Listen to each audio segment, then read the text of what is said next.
बात ये हुई इस पहले चरण के कार्यक्रम में कि श्रमिकों का सम्मान प्रधानमंत्री के द्वारा किया गया, वो कितना विशिष्ट था? प्रतिबिंब खास बात ये भी है कि जब यहाँ पे सुबह प्रधानमंत्री आए और उन्होंने राजदंड उनके समर्पित दिया गया, उनके हाथ में दिया गया, उन्होंने साष्टांग करके उसको लिया और उसके बाद वो अंदर लोकसभा जो नया संसद भवन में वहाँ पे उसको स्थापित किया गया, सेंथ हॉल को वहाँ पे।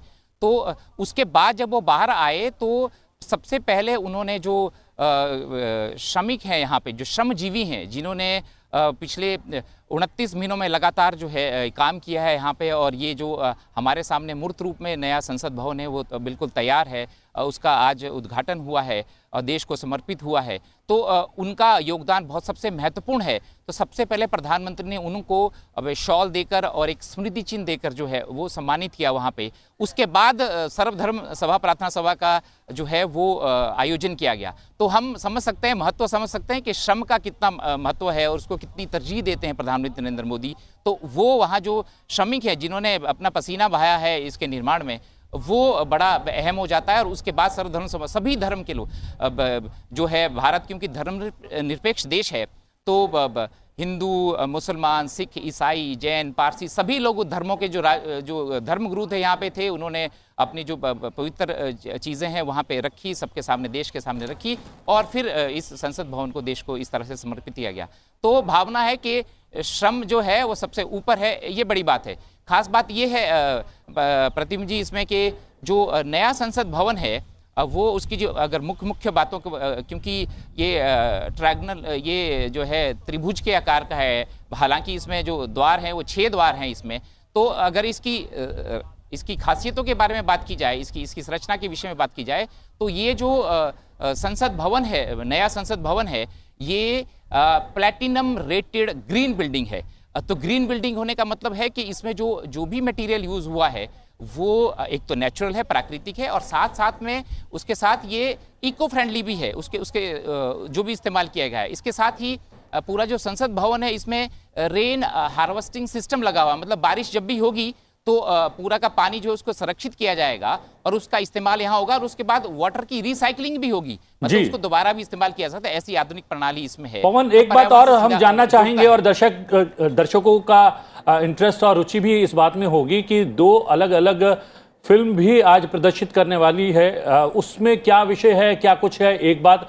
और दूसरा, आपने कहा कि एक 75 रुपए का विशेष सिक्का जारी किया जाएगा। इसके अलावा जानकारी यह भी है कि विशेष डाक टिकट भी जारी किया जाएगा। डाक टिकट भी आजादी के 75 वर्षों को डेडिकेट होगा या फिर संसद के नए भवन से जुड़ा होगा? क्योंकि प्रतिबिंब जी ऐतिहासिक मौका है, आप ये ऐतिहासिक इस तरह से हम समझ सकते हैं इसको कि जो ये पुरानी संसद है उसका 1921 में निर्माण शुरू हुआ था, 1927 में उसको देश को समर्पित हुआ, और पिछले 93 सालों से इस देश का जो संसद है, लोकतंत्र, भारत का लोकतंत्र का मंदिर है, उसको चलता है ये। और इसके बाद जो ये मौका आया है, इतने वर्षों बाद, 93 वर्षों बाद, लगभग 1 शताब्दी के बाद नया संसद भवन बना है, और ये पूरा भारत को परिलक्षित करता है। तो मौका क्योंकि महत्वपूर्ण इसलिए भी है क्योंकि आज़ादी का अमृत महोत्सव 75 साल हुए हैं देश की आज़ादी को। तो स्मारक सिक्के के साथ ही स्मारक डाक टिकट, ये अमूमन सभी जो केंद्र सरकार के फंक्शन रहते हैं, ऐसे जो महत्वपूर्ण ऐतिहासिक मौके रहते हैं उस वक्त पे जारी होता ही है। तो ये टिकट भी जारी होगा, हम देखेंगे इसके बारे में ज़्यादा डिटेल जो है वो डाक टिकट होने के बाद में ज़्यादा जानकारी चल पाएगी, पर डाक टिकट जारी होगा, ऐसी भी बातें सामने आ रही हैं। तो वही आज़ादी के महोत्सव से सारी चीज़ें जुड़ती हैं। प्रधानमंत्री नरेंद्र मोदी का यही कोशिश थी कि ये जो इस आज़ादी का अमृत महोत्सव के मौके पर जो है ये जो है जो स्मारक सिक्का जारी हो और इसको ऐतिहासिक बनाया जाए इसको, तो ये बड़ा महत्वपूर्ण है।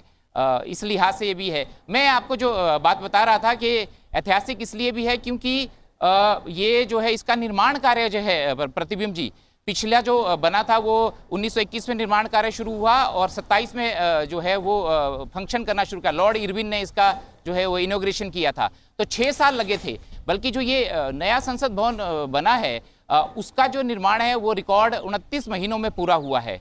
हम जानते हैं कि टाटा प्रोजेक्ट्स और CPWD जो है उन्होंने मिलकर ये इसका निर्माण किया है।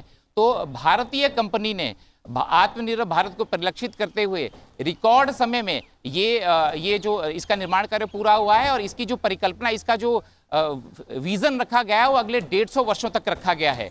तो 150 वर्षों के लिए ये जो संसद का नया भवन है वो बना है और अगले 150 वर्षों में जो भी देश को ज़रूरतें पड़ेंगी, चाहे वो परिसीमन की बात हो, 2026 में परिसीमन होना है प्रतिबिंब जी, क्योंकि लोकसभा की सीटें बढ़ेगी और यही सबसे बड़ी बात थी कि जो लोकसभा वर्तमान जो संसद भवन है उसमें जो बैठने की व्यवस्था। Thank you Pawan Sharma for giving such informative information about parliaments new building. और हम बता दें कि लगातार जो हैं शुभकामनाएं संदेश भी आने शुरू हो गए हैं। सुपरस्टार शाहरुख खान और अक्षय कुमार ने ट्वीट करके इस ऐतिहासिक अवसर पर देश को शुभकामनाएं दी हैं। आइए आपको दिखाते हैं शुभकामना संदेश। भारत का नया संसद भवन, हमारी उम्मीदों का नया घर, हमारे संविधान को संभालने वालों के लिए एक ऐसा घर जहां 140 करोड़ हिंदुस्तानी एक परिवार हैं। ये नया घर इतना बड़ा हो कि इसमें देश के हर प्रांत, प्रदेश, गांव, शहर, कोने कोने के लिए जगह बन सके। इस घर की बाहें इतनी चौड़ी हों कि देश की हर जाति प्रजाति, हर धर्म को प्यार कर सके। इसकी नजर इतनी गहरी हो कि देश के हर एक नागरिक को देख सके, जान सके, उनकी समस्याओं को पहचान सके। यहां सत्यमेव जयते का नारा स्लोगन नहीं, विश्वास हो। यहां अशोक चक्र का हाथी, घोड़ा, शेर और खंबा लोगो नहीं, हमारा इतिहास हो। It is said that a parliament is to the nation what the soul is to the body. My sincerest prayers that the soul of democracy remains robust in its new home and continues to foster liberty, fraternity, and equality for ages to come. May this new abode of democracy build a new age that is renowned for its scientific temper and empathy for all. A new parliament for a new India, but with the same age-old dream, the glory of India, of our nation. Jai Hind. नमस्कार, मेरा नाम अक्षय कुमार और हर उस इंसान की तरह जिसे भारत और उसके तरक्की पे गर्व है, मुझे इस नई पार्लियामेंट बिल्डिंग की तस्वीरें देख के एक अलग ही खुशी मिल रही है। मुझे याद है दिल्ली में जब मैं रहता था और अपने माता पिता के साथ इंडिया गेट और उसके आसपास घूमने जाता था, तो ज्यादातर बिल्डिंगें अंग्रेजों की बनाई हुई दिखती थी। Today, on seeing this brand new building, my heart is filled with pride. The Indian Parliament is the temple of democracy. ये एक नए भारत की पहचान है। ऐसा हिंदुस्तान जो न सिर्फ कल्चर और हेरिटेज में सबसे आगे रहा है, पर अब अपने प्रोग्रेस से, तरक्की से सारी दुनिया से आगे बढ़ रहा है। जब आप इस पार्लियामेंट बिल्डिंग को देखें तो जरूर याद रखिएगा कि हमारा देश कहां था और कहां आगे निकल गया। Today is a moment of glory. It is a moment of pride. And from the bottom of my heart, I want to congratulate the Honorable Prime Minister for making this day possible. God bless India with more and more progress in the years to come. Jai Hind, Jai Bharat.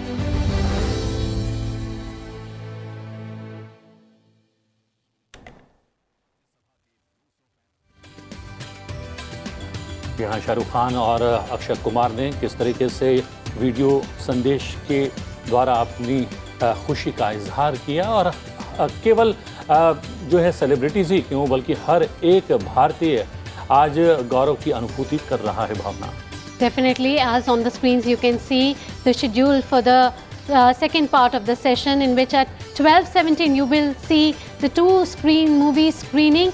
and at 12:29 you will see the message read of Honorable Vice President of India by the Deputy Chairman of Rajya Sabha. At 12:30 there will be a message read of Honorable President by Honorable Deputy Chairman Rajya Sabha, and then at 12:38 there will be address by Leader of Opposition Mallikarjun Kharge in the Rajya Sabha today. At 12:43 p.m. there will be address by Honorable Speaker of Lok Sabha Shri Om Birla. At 1:05 there will be release of ₹75 coin and a stamp by Honorable Prime Minister. जी हाँ, 12 बजे मुख्य अतिथियों का आगमन होगा, उसके पश्चात विशिष्टजनों का मंच पर आगमन और 12:07 पर राष्ट्रगान। राष्ट्रगान के पश्चात 12:10 पर स्वागत भाषण होगा राज्यसभा के माननीय उप सभापति के द्वारा, और इसके अतिरिक्त 12:17 पर 2 फिल्में दिखाई जाएंगी और 12:29 पर माननीय उपराष्ट्रपति का संदेश प्रसारित किया जाएगा। साथ ही साथ माननीय राष्ट्रपति का संदेश भी वहां पर दीक्षित होगा। इसके अलावा राज्यसभा में 12:38 पर भी कार्यक्रम है। 12:43 पर माननीय अध्यक्ष लोकसभा का संबोधन होगा और 1:05 पर प्रधानमंत्री द्वारा सिक्का और डाक टिकट जारी किया जाएगा। So we have with us Vinay Sahasrabudhe ji, the president of ICCR. Welcome to Sansad TV, sir. How significant this moment you see, a historical moment of unveiling of Parliament's new building. How historical, how significant, how important for Indian democracy? I think the post-independence history of Indian democracy, parliamentary democracy, I think this is one of the landmark events. I would say the post-independence history has witnessed the restoration of democracy after the infamous emergency in 1977. And today is the second such occasion when history is taking a new turn and we are entering into a new temple of our democracy. And therefore, I believe this is an extremely important occasion, something which will be remembered for centuries together. And more importantly is that while we are entering into this new temple of our democracy, there is some kind of a adhishthan, as what we call, of the Sengol, which is supremely important insofar as our traditions and our culture is concerned. Because democracy for us, as what Honorable Prime Minister Narendra Modi ji also has been saying, we are a mother of democracy because the spirit of democracy originated from India. The Gangotri of democracy is in India. जी विनय जी, मैं प्रतिबिंब बोल रहा हूं। क्या कहा जा सकता है कि भारतीय संस्कृति और आधुनिकता का समागम है संसद का ये नया भवन? निश्चित रूप में है, और जिस पद्धति से उसको सजाने धजाने की रचना की गई है, तो वो एक दृष्टि से हमें अपने अतीत से भी जोड़ती है और अपने भविष्य का भी एक एहसास हमें दिलाती है, क्योंकि सभी तरीके की आधुनिक प्रणालियों का सूचना प्रौद्योगिकी का और बाकी सारा इसमें समावेश है। तो उस दृष्टि से ये बहुत ही एक दृष्टि से भविष्यदर्शी सोच हमारे सामने लाने वाला इस तरीके का संसद भवन बना है। और इसके अंदर जितनी भी सारी व्यवस्थाएं हैं वो तो एक भविष्यदर्शी है, मगर जितनी सारी वहां पर चित्रों की और बाकी रचना की गई है, उससे ये भी पता चलता है कि कैसे हमारे देश की जड़ें स्वाधीनता संग्राम के भी बहुत पहले से जनतांत्रिक आस्थाओं में जुड़ी हुई थी। हमारे यहाँ के राजा भी अपने आप को एक दृष्टि से ईश्वर का अंश मानते थे। ये इसलिए क्योंकि जनता की सेवा करने के लिए हम आए हैं। छत्रपति शिवाजी महाराज के बारे में, जिनके राज्याभिषेक का ये 350वां वर्ष है, तो उन्होंने जो काम किया उसके बारे में कहा गया है कि वो अपने आप को उपभोग शून्य स्वामी मानते थे। मैं मानता हूं कि यही हमारे यहाँ पर राज पदों की व्याख्या थी, और उस दृष्टि से जनतंत्र की जो मूल भावना है, जो स्पिरिट है, उसका अवतरण पहली बार पूरे विश्व में मैं मानता हूं कि भारत में हुआ, जिसके कारण हम कहते हैं कि ये जनतंत्र की जननी है। Definitely, Vinay Sahasrabudhe, but you mentioned about Sengol, the installation of Sengol and the origins of democracy in India. How this installation of Sengol will bring and the strong foundation of democracy, how in the Lok Sabha chambers will, when it will be there, it will be significant and it will give us some realization. So what realization it's going to give us? See, culture is also about symbolism. And this Sengol is a symbol of our democratic traditions. Because in our country, mostly, except for the invaders who had ruled in our country, who had tried to usurp power in our country, if you just look at it as an exception, otherwise, the transfer of power has always been kind of a peaceful process in our country. And therefore, the transfer of power has happened over here with some kind of a foundation in some fundamental basic human values. And this particular Sengol is the symbol of those values, of those democratic traditions, of those foundational commitments of the people of India to democracy. And in that context, I believe the very presence of Sengol in the chamber of Lok Sabha will remind us that we may have our own political calculations, but we certainly cannot go against the spirit of democracy. This Sengol will serve as a reminder of the millennia-old democratic traditions in our country, which make us shoulder the responsibility of ensuring that democratic spirit sustains for centuries together, even in the future. विनय जी, आप सांसद रहे हैं और संसदीय प्रक्रिया को बहुत नजदीक से आपने देखा है, समझा है, जाना है। क्या संसद के नए भवन की नितांत आवश्यकता थी तो आखिरकार क्यों थी? देखिए, हमारा विद्यमान संसद भवन एक 100 साल से भी अधिक की अपनी आयु को पूर्ण कर चुका है और जिन्होंने संसद भवन को अंदर से बाहर से देखा है उनको पता है कि संसद भवन में कई सारी नई रचनाओं को करना बहुत जरूरी हुआ है। पुराना जो एक जीर्णता का थोड़ा सा एहसास भी उसमें होने लगा है, तो ऐसी स्थिति में उसकी देखभाल, उसके रखरखाव, इसके विषय में काफी सारी चिंताएं न केवल अब मगर विगत 25 सालों में कई सारे लोकसभा के सभापतियों ने, राज्यसभा के अध्यक्षों ने जताई थी। तो ऐसी स्थिति में ये बहुत जाहिर सी बात थी कि कभी न कभी हमें नए संसद भवन का निर्माण करना पड़ेगा। एक निर्णायक प्रधानमंत्री होने के नाते, leader who is leading from the front, प्रधानमंत्री जी ने इस विषय में एक उचित निर्णय उचित समय पर किया और विगत 2 सालों से जैसे हमने देखा 2-2.5 सालों में ये एक नया भवन निर्माण भी हो गया। तो अभी इसमें आधुनिक पूरा तंत्रज्ञान, प्रौद्योगिकी का भी हमें लाभ लेना आसान होगा। ये एक मजबूत नींव पर खड़ी हुई मजबूत इमारत है जो सदियों तक हमारे लोकतंत्र को सहेजने का, उसको और समृद्ध करने का काम करेगी। तो एक काल सुसंगत इस तरीके का परिवर्तन बहुत जरूरी था। मैं मानता हूं कि ये परिवर्तन इस नए भवन के निर्माण के कारण हो पाया है। विनय जी, क्या संसद का ये नया भवन आत्मनिर्भर भारत का भी परिचायक बन गया है? निश्चित रूप में, क्योंकि जैसे आपको पता ही होगा, कई दर्शकों को भी पता है कि इसमें जितनी सारी सामग्री उपयोग में लाई गई है वो देश के विभिन्न भागों से लाई गई है।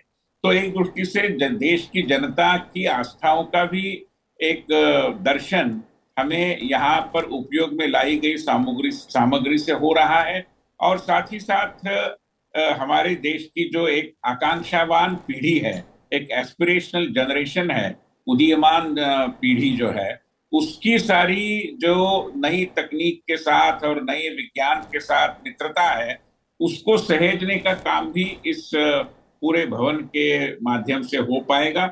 और इसलिए जैसे कि सोचा गया है कि एक पेपरलेस पार्लियामेंट ये बने।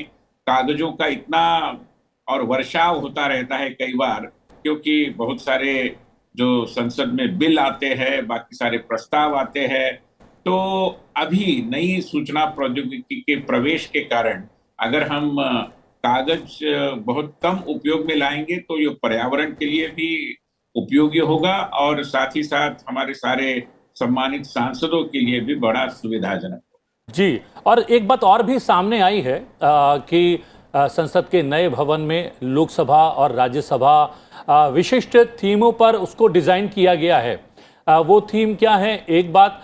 दूसरा, क्या संसद का पुराना भवन भी किसी थीम पर आधारित था? वैसे तो पुराना भवन हमारा जो 64 योगिनी मंदिर है जी, भारत में, मध्य प्रदेश में, तो उसका जो एक मानचित्र था उसको सामने रखते हुए उस भवन को बनाया गया था, ऐसा उल्लेख हमें इस संदर्भ में जो दस्तावेज है उसमें मिलता है। मगर नया भवन भी मैं मानता हूं कि एक दृष्टि से हमारी आस्थाओं, हमारे सारे जो प्रतीक है भारतीय संस्कृति के, उसको समाहित करते हुए बनाया गया है। अगर भवन के अंदर के सारे चित्र हम देखेंगे, आकृतियां देखेंगे, सारी जो एक प्रतीकों की एक दृष्टि से मैं कहूंगा कि मालिका है, और ये हमें प्रेरित भी करती है, हमें स्मरण भी दिलाती है कि कितना बड़ा दायित्व सांसद के नाते हमारे संसद में प्रविष्ट होने वाले भाई बहनों के ऊपर है, और जो सरकार में बैठे लोग हैं उनको भी एहसास दिलाती है कि जनतांत्रिक प्रक्रिया के कारण आप इस मंदिर में प्रविष्ट हुए हैं, तो उसका सम्मान करना भी हम सबका एक सामूहिक कर्तव्य बनता है। तो ये कर्तव्य बोध का स्मरण देते रहने का लायक वातावरण वहां पर है। एक दृष्टि से ये अतीत से आकर वर्तमान से गुजरकर भविष्य को और चलने वाली हमारी निरंतर शाश्वत सनातन यात्रा का परिचायक बना है। इस तरीके का उसका सज्जा धज्जा का रूप। Definitely, Vinayji. Also, the current Parliament building is circular in shape, and the Parliament's new building is triangular in shape. It has Lok Sabha and Rajya Sabha, but it does not have a central hall. It now has a Constitution Hall. So, what is the significance of that Constitution Hall? Well, basically, the Constitutional Hall reminds us about the fundamentals of our Constitution and the process of making the Constitution, because that happened in the previous Parliament House, the first Parliament House in a way. And therefore, while we enter into the new Parliament, the legacy that was given some shape in the old Parliament House just cannot be forgotten. We have to be mindful of that legacy, which in a way gives us makes us aware of the onerous responsibility of preserving the constitutional values, promoting them, and in a way handing them over to the generations that may be coming in the future. And in that context, I believe it is extremely important that although we are entering into a new parliament, the values are our old in the sense our eternally important values, and with those eternally important values we are entering into a new era in a new parliament house. जी हाँ, इसके अलावा आप ICCR से लंबे अरसे से जुड़े हुए हैं, भारतीय संस्कृति संस्कार को बहुत करीने से, बहुत करीब से जानते हैं। अगर डिज़ाइन की बात की जाए संसद के नए भवन की, जिसका जिक्र अभी हमारी सहयोगी भावना ने भी किया, इसका जो आकार है वो गोमुखी आकार दिया गया है। इसके अलावा इस पूरे नए भवन में 6 द्वार रखे गए हैं और लोकसभा को मयूर का और राज्यसभा को कमल का थीम दिया गया है। इसका भी कोई सीधे सीधे तौर पर आप कह सकते हैं संदेश है क्या इसके पीछे? देखिए, वैसे देखा जाए तो वहां पर जितनी सारी नक्काशी है, जितने सारे चित्र है, जितनी सारे प्रतीक चित्र बनाए गए हैं, जैसे आपने कमल का उल्लेख किया, जैसे आपने मयूर का उल्लेख किया, तो इन सारों का हमारी आस्थाओं के साथ, हमारे इथॉस के यानी हमारे भाव विश्व के साथ एक बहुत गहन गंभीर रिश्ता है, और इस रिश्ते को उजागर करने की, इसका हमें निरंतरता से स्मरण देते रहने की ये एक स्थायी रचना मैं मानता हूं कि इस पूरे संसद भवन में हमें दिखाई देती है। पुराने संसद भवन में भी कुछ चित्र लगाए गए थे, वहां पर कुछ मूर्तियां भी रखी गई थी, मगर वो जब बना तो उसमें भारतीय प्रतिभा का और भारतीय संस्कृति का जो संदर्भ और अधिक अच्छे तरीके से निखर कर आना जरूरी था, वो हो नहीं पाया, क्योंकि वो समय ऐसा था कि हम स्वाधीन नहीं थे। एक वाइस रीगल एडमिनिस्ट्रेशन जो था उसके तहत ये सारा भवन बना। तो अब जब हमने हमारे स्वाधीन भारत के आजादी के अमृत महोत्सव में एक नया भवन बना रहे हैं, तो बड़ा ही स्वाभाविक था कि इसको भारत की आस्थाओं के साथ, भारत के इतिहास के साथ, अपने देश की संस्कृति के साथ इस तरीके से हम जोड़े कि इस देश की मिट्टी का सुगंध वहां विचरण करते हुए हर किसी को प्राप्त हो, हर किसी को उसका एहसास हो और हर किसी को अपने मिट्टी से जुड़ने की एक प्रबल भावना, इसके कारण एक प्रेरणा प्राप्त हो। तो मैं मानता हूं कि उस दृष्टि से यहाँ का हर कोई, मतलब इतनी बारीकी से इसके बारे में सोचा गया है कि आप देखेंगे तो चप्पा चप्पा भारतीय सांस्कृतिक धरोहर और हमारी विरासत का हमें स्मरण दिलाने वाला है। जी, एक महत्वपूर्ण बात ये जो सांसदों की संख्या इस समय तय है या निहित है, वो 1971 की जनगणना के आधार पर तय की गई है। उसके बाद एक सीमा ये भी थी कि हमारे पास संसद के भीतर बहुत ज़्यादा सांसदों को बैठाने की भी व्यवस्था नहीं थी, और उसी व्यवस्था को कहीं ना कहीं तय करने के लिए भी इस संसद के नए भवन का निर्माण किया गया है। तो क्या माना जाए बहुत जल्द सांसदों की संख्या बढ़ाने पर भी कुछ विचार हो सकता है? क्या होना चाहिए क्या? देखिए, ये तो संसद में बैठे सांसदों को और उनके द्वारा निर्वाचित सरकार को तय करने की बात है, मगर सरकार को इसकी छूट है, क्योंकि अभी व्यवस्थाएं अधिक संख्या को समाहित करने लायक बन गई। हमारे देश में जब श्रीमान अटल बिहारी वाजपेयी जी की सरकार थी, तब ये एक निर्णय हुआ था सर्वसहमति से कि 1925-26 तक, 1925-26 तक ये संख्या जो दोनों हमारे सदनों की है वो उतनी ही रहेगी जितनी 1999 में थी, 1999 में थी। तो अब 1925-26 आते आते हमें कम से कम उसको बढ़ाने की एक कानूनन रचना है। अभी ये बढ़ाने के बारे में निर्णय करने की स्वाधीनता इससे भी और अधिक मजबूत हुई है, क्योंकि सदन अभी अधिक सदस्यों को समाहित कर सकता है। हम देखते हैं कि राज्यसभा लोकसभा की संयुक्त बैठक जब होती है हमारे बजट सत्र के पहले, तो उसको भी लोकसभा के सभागार में आयोजित करने का विकल्प अब सरकार के पास उपलब्ध है। तो उस दृष्टि से मैं मानता हूं कि सदस्यों की संख्या चाहे वरिष्ठ सभागार में हो, चाहे हमारे कनिष्ठ सभागार में हो, राज्यसभा में हो या लोकसभा में हो, अब ये स्वाधीनता हमारे पास उपलब्ध है। ये विकल्प अगर हम सोचते हैं तो उसका उपयोग हम कर सकते हैं। Definitely, Vinay ji. Also, this new parliament is an amalgamation of, modernity and our Indian culture. The materials have been taken from the different parts of India.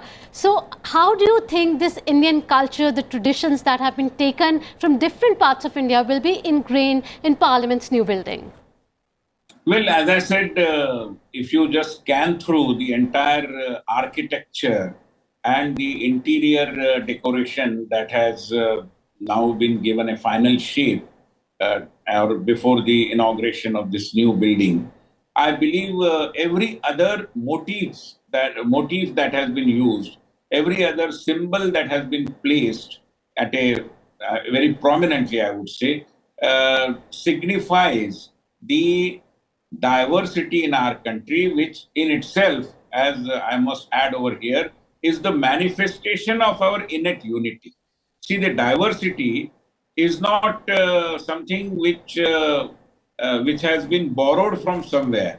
It is the manifestation of our innate unity, and therefore all those motifs, all those symbols, and all similar kind of things which are there, they may be paintings, there may be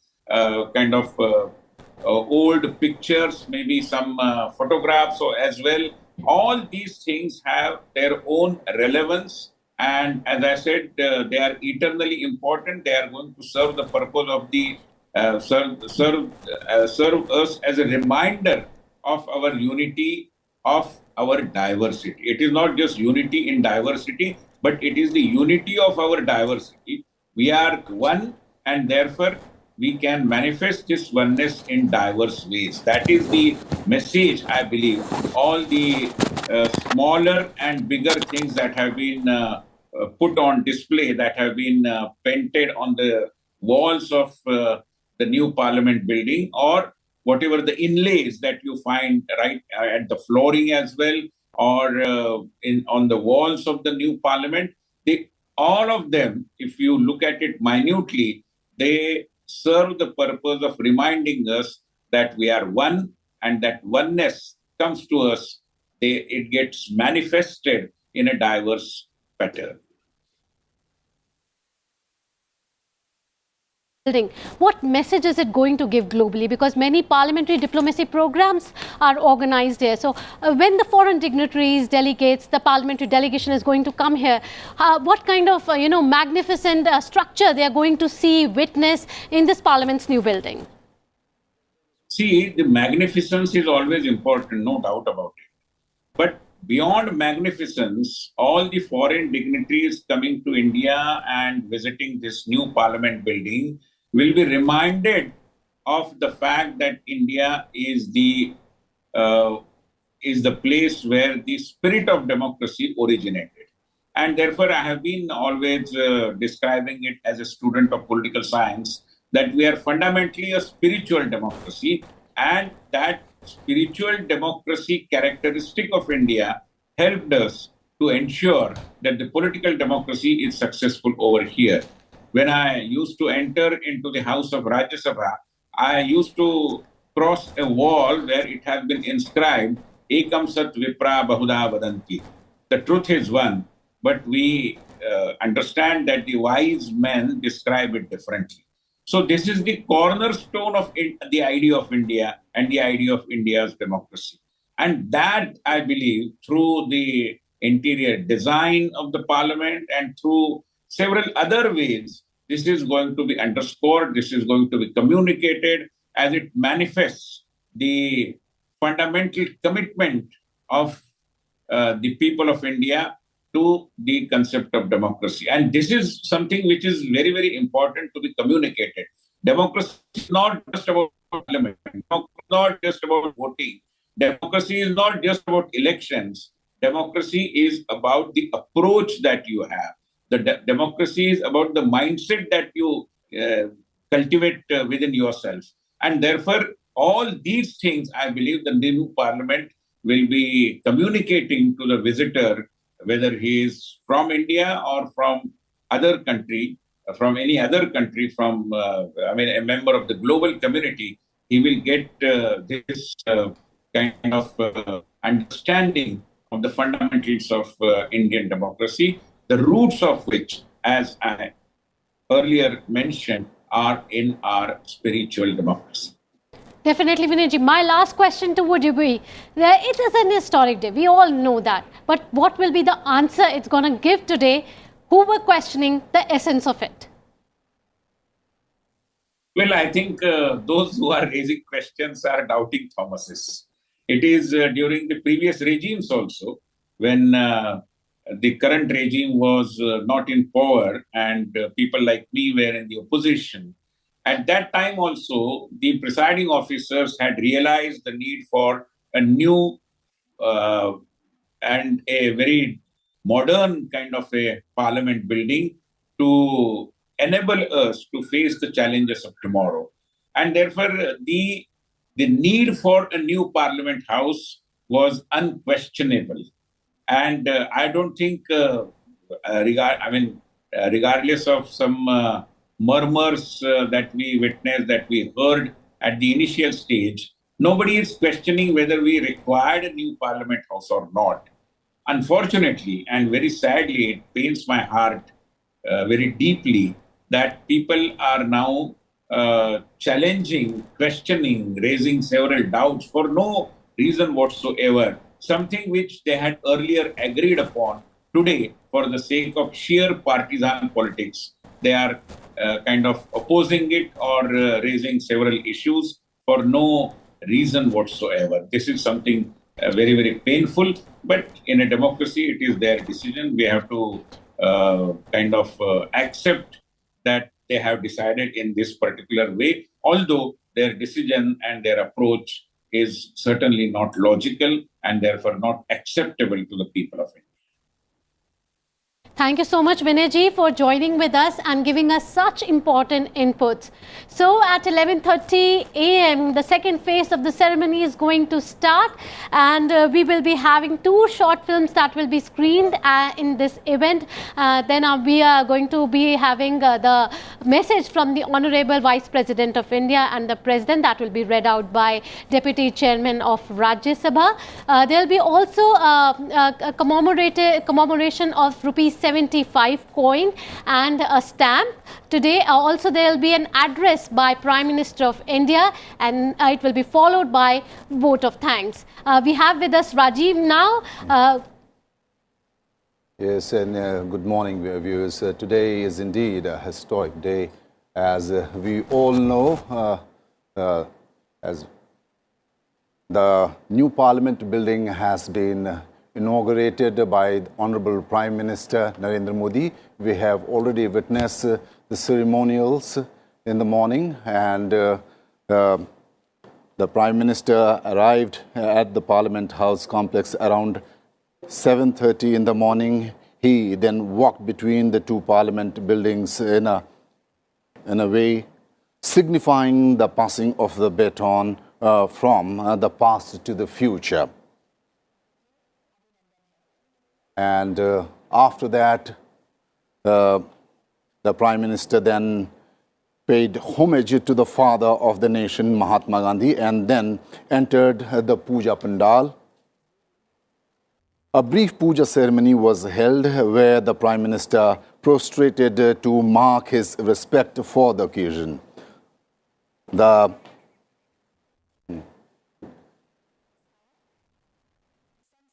At 7:30 in the morning, as you can see in the pictures, the Prime Minister took blessings from the seers who had come from Tamil Nadu. And we have been hearing about the Sengon, historic Sengon, that has been now placed in the Lok Sabha chamber, the new Lok Sabha chamber. That's the Prime Minister taking the historic Sengon, which in a way demarcated the transfer of power in 1947 from the Britishers to Indian hands. And there's the Prime Minister taking the blessing from the seers who had come from Tamil Nadu for this special occasion. As you all know, in 1947, this historic Sengon was passed on to the first Prime Minister of India, Jawaharlal Nehru. And taking this Sengon, taking the blessings from the seers from Tamil Nadu, the Prime Minister then entered the Lok Sabha, of which he is a member from Varanasi. There you see in the pictures, is trying to show it to all those who are present.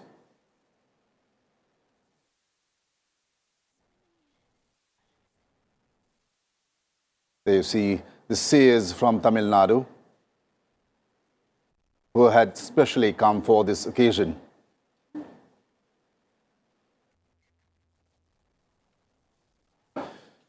The Sengon, it is said to be coming from the Chola dynasty, who is as a tradition to pass on to the next ruler, and it signifies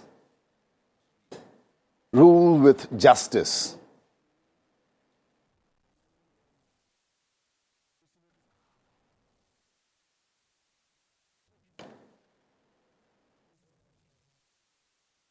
There is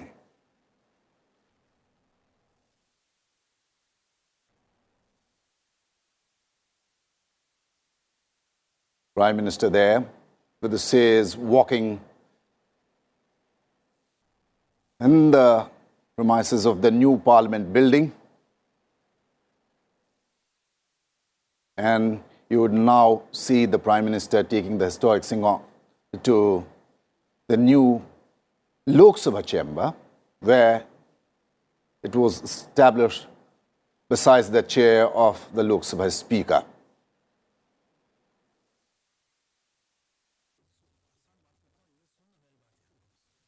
This is the new chamber of the Lok Sabha.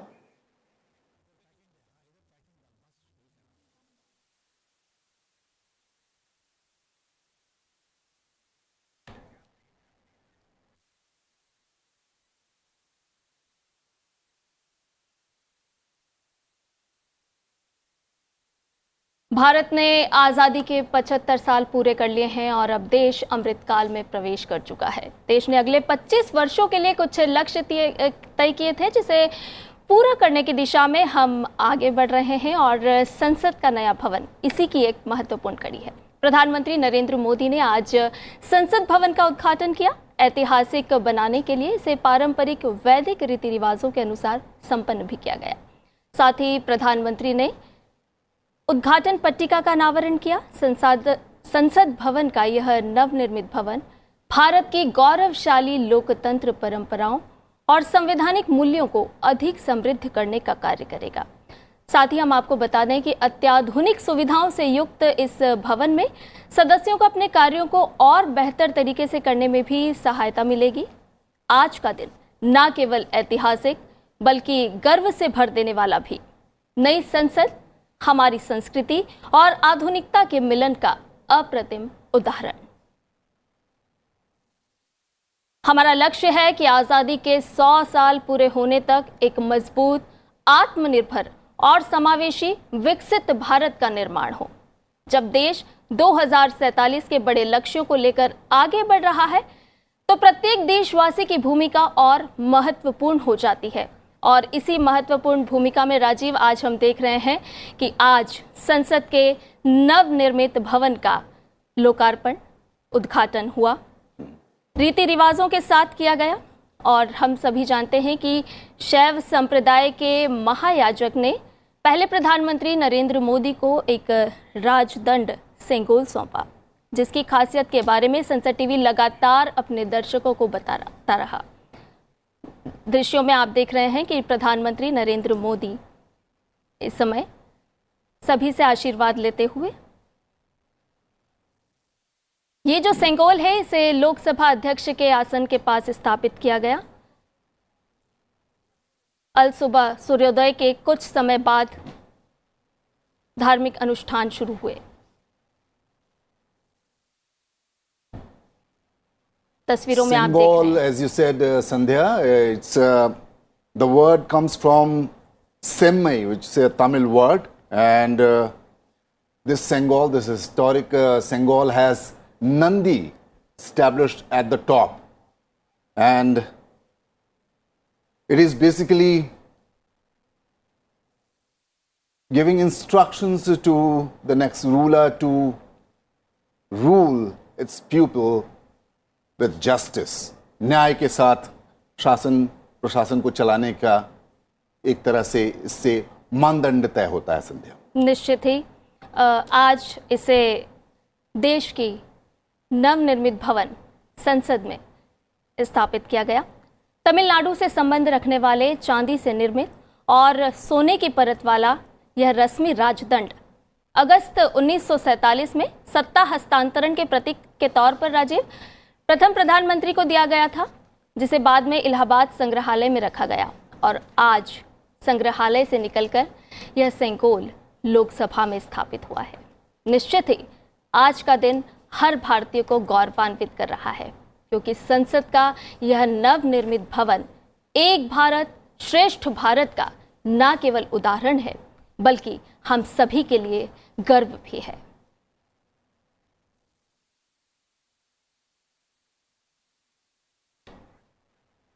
The Prime Minister yesterday said that it would have been good if the holy Sengol would have been given its due respect. And your Sevak and our government have brought the Sengol out of Anand Bhavan.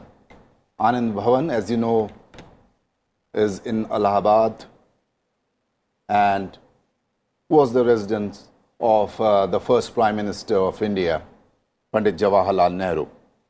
So since 1947, the historic Sengol had been kept in Anand Bhavan, and it is now brought. There you see the Prime Minister prostrating, marking the occasion, the historic occasion of the inauguration of the new Parliament building, which has been constructed in a record time of 2.5 years. संध्या यहाँ हमें ये भी ध्यान रखना होगा कि इन 2.5 वर्षों के दौरान कोरोना महामारी से भी देश ने संघर्ष किया और उस दौरान भी कार्य निरंतर चलता रहा। तो किन कठिनाइयों के साथ, कितनी शिद्दत के साथ इस भवन का निर्माण हुआ है, वह भलीभांति समझा जा सकता है। निश्चित ही राजीव, हर तरह का दौर इस नए भवन ने देखा है, हर तरह की ऋतु देखी है, और साथ ही साथ कोविड महामारी जब आई तो जब देश दुनिया सब कुछ हतप्रभ था, किसी को नहीं पता था कि कैसे इससे उभरा जाए। और ऐसे में आज जिस संसद के नवनिर्मित भवन का लोकार्पण हुआ है, उद्घाटन हुआ है, उसने कई सारे दौर देखे। राजीव, साथ में आज हम ये भी बताना चाहेंगे कि आज सुबह जिस तरह के अनुष्ठान हुए, रीति रिवाजों के साथ पूजन हुआ, सेंगोल स्थापित किया गया, और साथ ही साथ जब जिक्र आता है कोविड महामारी का या बाकी आपदाओं का, बाकी ऋतुओं की जब हम बात करते हैं, तो आज इसीलिए उन 11 श्रमजीवियों का भी अभिनंदन प्रधानमंत्री नरेंद्र मोदी ने किया, जो इस भव्य इमारत को आकार देने में लगे थे। Yes, 11 of the laborers who had put their efforts in making this new parliament building and its inauguration they represented the whole workforce, and they were facilitated, and the felicitation you can see in the pictures that the Prime Minister is putting up shawls and giving mementos to these laborers who put in their sweat, and they did not care about whether they were working during the day or night.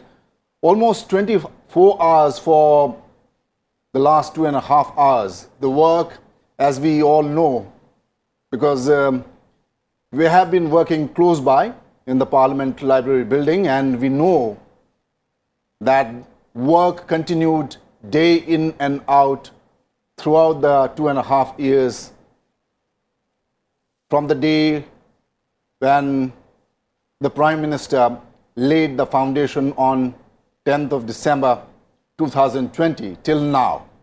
And it is the effort of these laborers which has come to fruition now after 2.5 years. And there you see the plaque, the formal inauguration of the Parliament's new building. You can see Honorable Lok Sabha Speaker along with the Prime Minister standing before the plaque of the inauguration of the new Parliament building.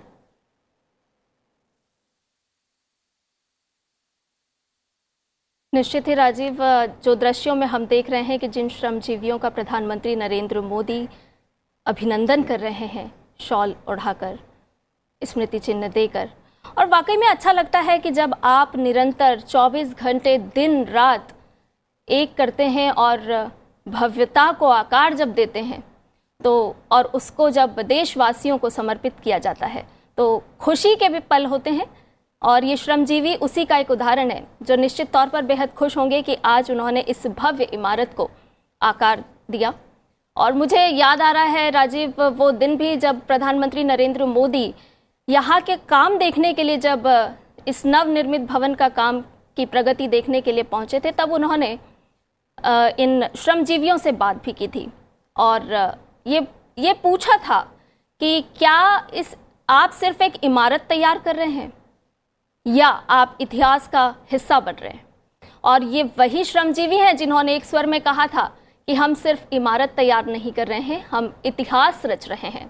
और आज उस इतिहास का हिस्सा देशवासी भी बने हैं, श्रमजीवी भी बने हैं। हम सभी के लिए गौरव का पल है। और इस वक्त हमारे संवाददाता अमरेंद्र गुप्ता हमारे साथ जुड़ चुके हैं। अमरेंद्र, जैसा संध्या कह रही थी, 11 श्रमिकों को आज उनके योगदान के लिए प्रोत्साहन दिया गया है। आप खुद भी देखते रहे हैं, यहाँ पर 2.5 वर्षों से जो काम चल रहा था उसकी आज एक तरह से परिणति हुई है। आज फॉर्मल इसका इनॉग्रेशन हुआ है। आपने कई द्वार देखे हैं अमरेंद्र, यहाँ पे जहाँ तक जानकारी है इस परिसर में प्रवेश करने के लिए, नए परिसर में प्रवेश करने के लिए 3 द्वार हैं और भवन में प्रवेश करने के लिए 6 द्वार हैं। तो उन द्वारों के बारे में अगर कुछ हमें बता पाएं।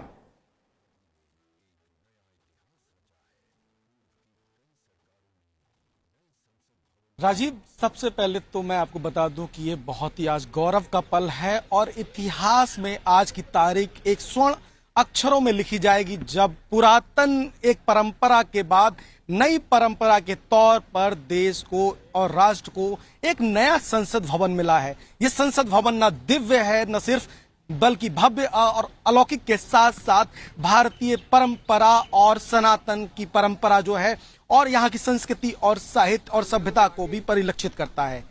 संसद भवन की खूबसूरती का अंदाजा और संसद भवन के जो डिजाइन का अंदाजा इस बात से भी लगाया जा सकता है कि दुनिया के जो सर्वश्रेष्ठ संसद भवन जो हैं पूरे वर्ल्ड में, उसमें से भारत एक अकेला ऐसा संसद भवन होगा जिसकी चर्चा आने वाले समय में आमतौर पर देखी जाएगी।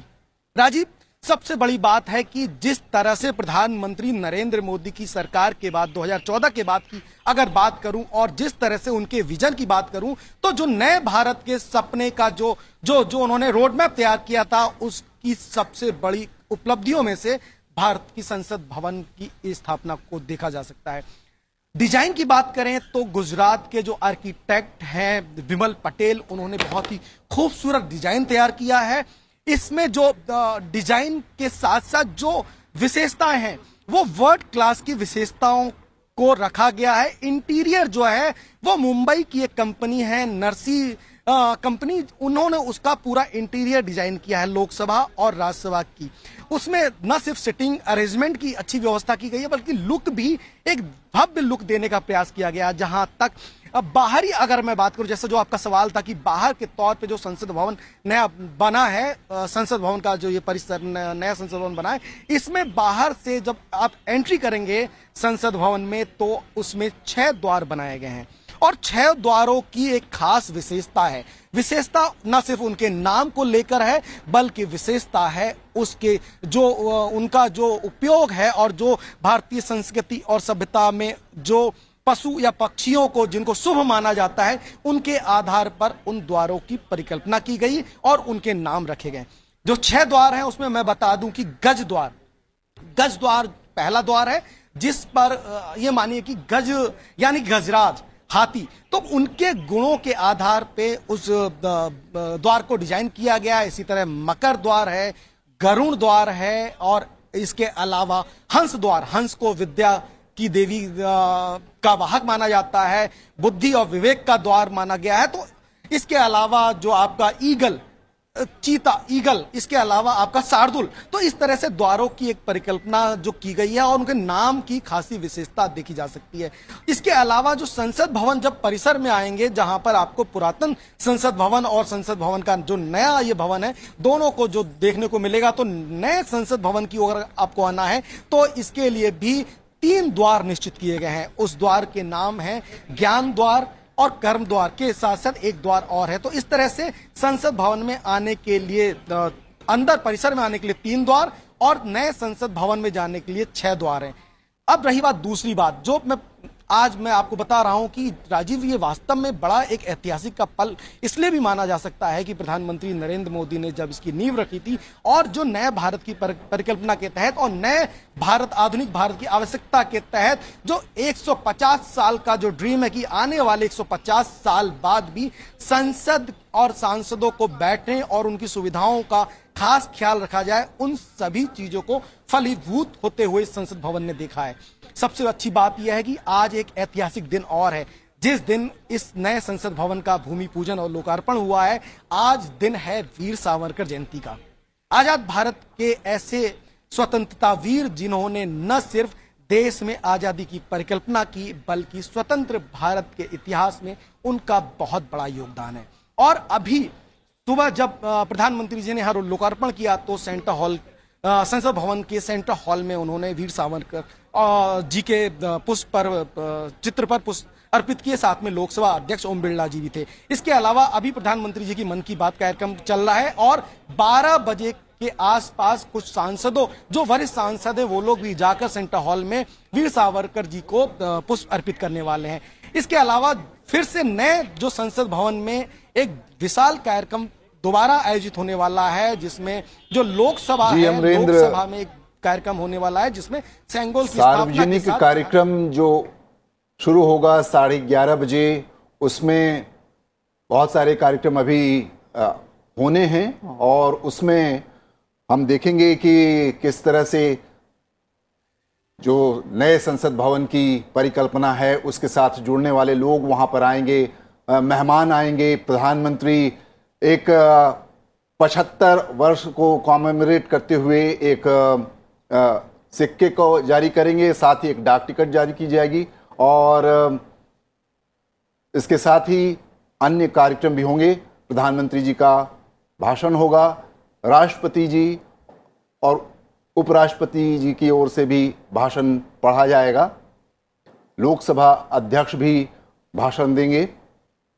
तो ये सब है। अभी 11:30 बजे से ये सब कार्यक्रम शुरू होगा। संध्या, निश्चित ही राजीव, एक भारत श्रेष्ठ भारत की झलक जो है संसद के इस नवनिर्मित भवन में दिखाई देती है। अलग अलग राज्यों से यहाँ पर वस्तुएं मंगाई गई, चाहे वो पत्थर हो, चाहे वो सजावट की सामग्री हो। हम अपने दर्शकों को एक बार फिर से बता देते हैं कि इस एक भारत श्रेष्ठ भारत की झलक जो संसद के नए भवन में दिख रही है, उसमें उपयोग की गई सामग्री देश के अलग अलग हिस्सों से लाई गई, जो संपूर्ण भारत को एक जगह समेटे हुए है। यहाँ उपयोग में लाई गई सागौन की जो लकड़ी का इस्तेमाल हुआ है वो महाराष्ट्र के नागपुर से है। जिन लाल पत्थरों को आप देख रहे हैं वो लाल और सफ़ेद बलुआ पत्थर जो हैं वो राजस्थान से आए हैं। राष्ट्रीय राजधानी में लाल किले और कई सारे ऐसे स्थान हैं जहां पर इन बलुआ पत्थरों को इस्तेमाल में लाया गया था। साथ ही हम आपको बताएं कि सफ़ेद संगमरमर जो यहाँ इस्तेमाल किया गया है वो राजस्थान से आया है, अंबाजी से मंगवाया गया खास तौर पर।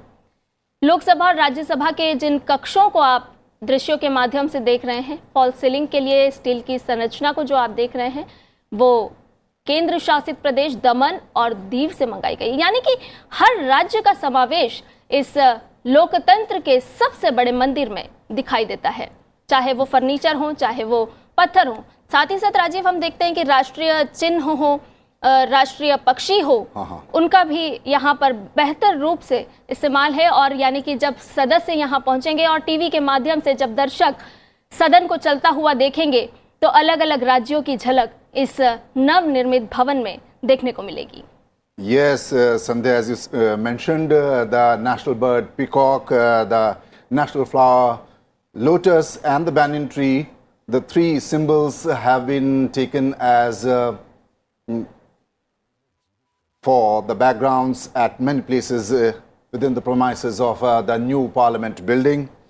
And as you know, Sandhya, the present building was never designed to accommodate a bicameral legislature for a full-fledged democracy. The number of Lok Sabha seats has remained unaltered for 545 based on the delimitation carried out on the basis of 1971 census. It is likely to increase substantially in 2026 when the freeze goes away and the seating capacity, as we know, in the first Parliament building had become a bit cramped and cumbersome with the central hall. The seating capacity for the joint session was only 440. But the new building, as you are aware, that it does not have a central hall, but the joint sessions would be taking place in the Lok Sabha chamber, in the new Lok Sabha chamber, which has sufficient seating capacity, and it has been taken care of that when the new delimitation comes into force, maybe after 2026, then whatever the number increases, they can be accommodated in the new Lok Sabha chamber and for joint sessions in the new Lok Sabha chamber. निश्चित ही राजीव, अमृतकाल में अब हम प्रवेश कर चुके हैं। आज़ादी के 75 वर्ष हो चुके हैं और उसके बाद जब हम आगे बढ़ रहे हैं, तकनीकी युग की ओर आगे बढ़ रहे हैं, तो इस तरह की इमारत, भव्य इमारत और लोकतंत्र के मंदिर को भी आधुनिक बनाने की ज़रूरत महसूस हुई और इसीलिए इस भव्य इमारत को निर्मित किया गया, जिसमें इस देशवासियों को सबसे बड़ा गर्व आज के दिन महसूस हो रहा है। दृश्यों में आप देख रहे हैं कि प्रधानमंत्री नरेंद्र मोदी उस लोकसभा में पहुंचे जहां पर राजीव अभी जिस चीज़ का जिक्र कर रहे थे कि सेंट्रल हॉल भले ही इस नवनिर्मित संसद में नहीं है, लेकिन लोकसभा भवन, लोकसभा का जो ये सदन है, यहाँ पर 888 सदस्यों के बैठने की व्यवस्था है और तकनीक का पूरा इस्तेमाल यहाँ पर किया गया है। यानी कि पेपरलेस बनाने का भी राजीव जो जोर लगातार भारत सरकार दे रही है कि हमें तकनीक के साथ तो जुड़ना है, साथ ही साथ पेपरलेस भी होते जाना है, तो उसका भी समावेश इस सदन में दिखाई दे रहा है।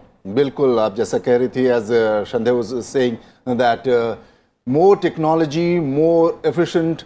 Even you can see in the pictures just gone by that the Lok Sabha speaker was pointing towards the ceiling where we see LED lightings, and they are now very energy efficient. So we can see that the new construction that has been done is taking care of the futuristic technologies that are going to be there in the near future, and taking care of whatever the old building or the first Parliament building, we should say, that that was lacking due to its construction that was done almost a century from now. There again you see the Prime Minister holding the Sengol, the historic Sengol, which was given for the first time in 1947 by the Shes of Tamil Nadu Mutt to the first Prime Minister of India, Pandit Jawaharlal Nehru. That Sengol has now been established in the new Lok Sabha chamber besides the chair of the Speaker. The Parliament's new building, as we all know, is triangular in shape and is laid to ensure maximum space utilization. Parliament's new building has been constructed in record time of almost 2.5 years. Special attention has been given to the quality of construction. It incorporates use of green technology. It has generated employment of over 23,04,095 man days. The new building has been constructed with the help of over 26,045 metric ton of steel. More than 63,807 metric ton of cement has gone in the construction of the new structure, and some 9,689 cubic meter of fly ash has been used. Sandhya. Rajiv, अभी आपने दूसरे भाग में जो कार्यक्रम आज होने जा रहे हैं उसका भी उल्लेख किया था। और हम अपने दर्शकों को बताना चाहेंगे कि आज इस संसद भवन के उद्घाटन के मौके पर जो 75 रुपये का सिक्का जारी होना है उसकी क्या कुछ खासियत है। वो 75 रुपये का स्मारक सिक्का होगा जिसे प्रधानमंत्री नरेंद्र मोदी जारी करेंगे और इस सिक्के का वजन लगभग 35 ग्राम है और ये 4 धातुओं से बना है। यानी कि आज के दिन वो स्मारक सिक्का भी जारी किया जाएगा जो हमेशा के लिए इतिहास के साथ साथ हम सभी के मन और मस्तिष्क पर इस नए भवन की छाप जरूर छोड़ेगा। सिक्के के एक तरफ जहां अशोक स्तंभ है, जहां अभी हम राष्ट्र चिन्ह की बात कर रहे थे तो अशोक स्तंभ का शेर अंकित है और उसके नीचे लिखा है सत्यमेव जयते। सत्यमेव जयते इस नवनिर्मित भवन की दीवारों पर भी आप देखेंगे जो हमेशा सत्य कहने की बात करता है। और इसके बाईं ओर, इस सिक्के में बाईं ओर देवनागरी में भारत और दाईं ओर अंग्रेजी में इंडिया, यानी कि अंग्रेजी और हिंदी दोनों भाषाओं का भी यहाँ पर समावेश इस सिक्के में हमें देखने को मिलेगा। Yes, and as you mentioned, Satyamev Jayate inscribed on all sides of the Parliament's new building. The word Satyamev Jayate, truth alone triumphs, is taken from the Mandukya Upanishad. Satyamev Jayate has been written in the Devanagari script below the national emblem, Ashok Chakra, as you mentioned. The national emblem